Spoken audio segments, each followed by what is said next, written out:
అవకాశం వస్తుంది. వాళ్ళకు కూడా ఇన్సెంటివ్స్ ఇస్తాం. వాళ్ళు పెట్టుకోలేకపోతే ఎవరన్నా పెట్టుకునే వాళ్ళు వస్తే వాళ్ళకు రియల్ ఎస్టేట్ మారుగా వీళ్ళ ల్యాండ్ వాళ్ళకిచ్చి షేరింగ్ కూడా చేసుకునే అవకాశం ఇస్తాం. మా ఉద్దేశం ఒకటి, ప్రజలు రైతులు ఎవరైతే ఉన్నారో వీళ్ళందరూ కూడా అభివృద్ధిలో భాగస్వాములు కావాలి, ప్రోగ్రెస్లో పార్ట్నర్స్ కావాలి.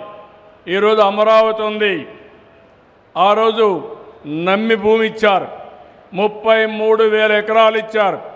ఇంతవరకు ప్రపంచంలోనే ఒక చరిత్ర, ఒక ప్రభుత్వాన్ని నమ్మి 33,000 ఎకరాలు భూమి రైతులు ఇచ్చారని చెప్పి కూడా నేను మీకు తెలియజేస్తున్నా. ఇది ఒక వినూత్నమైనటువంటి ఆలోచన. ప్రభుత్వం దగ్గర డబ్బులు లేవు, కానీ రైతులకు విజ్ఞప్తి చేశాం, మీరు కూడా అమరావతి రాజధాని నిర్మాణంలో భాగస్వాములు గమ్మన్నాం. నమ్మారు, ముందుకొచ్చారు. కానీ నమ్మిన దీనికోసం మీరు చూస్తే 5 ఏళ్ళు సఫర్ అయ్యారు. కానీ ఈరోజు వాళ్ళందరికీ మళ్ళీ న్యాయం చేయడం కోసం ఈ ప్రభుత్వం ముందుకు పోతున్నాం. వాళ్ళ మీద పెట్టిన కేసులన్నీ విత్డ్రా చేయడమే కాకుండా మళ్ళీ వాళ్ళకి ఇచ్చే పాలసీలను రివైవ్ చేసి ఆ రైతుల్ని అభివృద్ధి చేసే బాధ్యత ఈ ప్రభుత్వం తీసుకున్నామని చెప్పి కూడా నేను మీకు తెలియజేస్తున్నాను. ఇదే విధానం భవిష్యత్తులో కూడా కొనసాగించాలని, దీనికోసం అనేకమైన పార్కులు ఏదైనా వస్తే, ఎక్కడైనా ఇండస్ట్రీ వస్తే అక్కడ రైతులను కూడా భాగస్వాములు చేయాలని ఈ ప్రభుత్వం ఆలోచిస్తున్నామని చెప్పి కూడా నేను మీకు తెలియజేస్తున్నాను.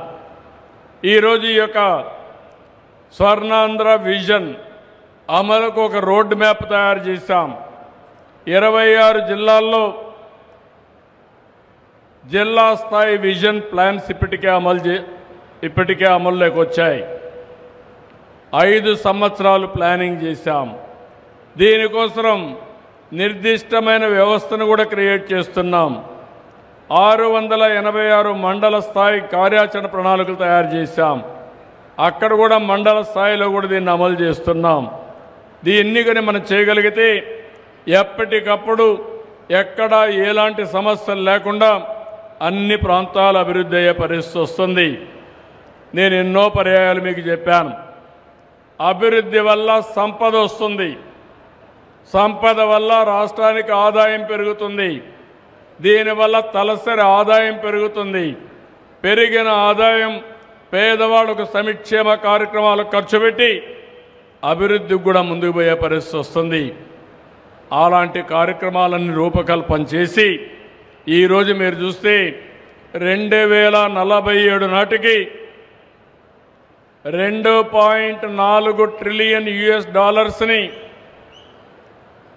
రాష్ట్ర జాతీయ ఉత్పత్తిగా తయారు చేయడానికి ముందుకు పోతున్నాం.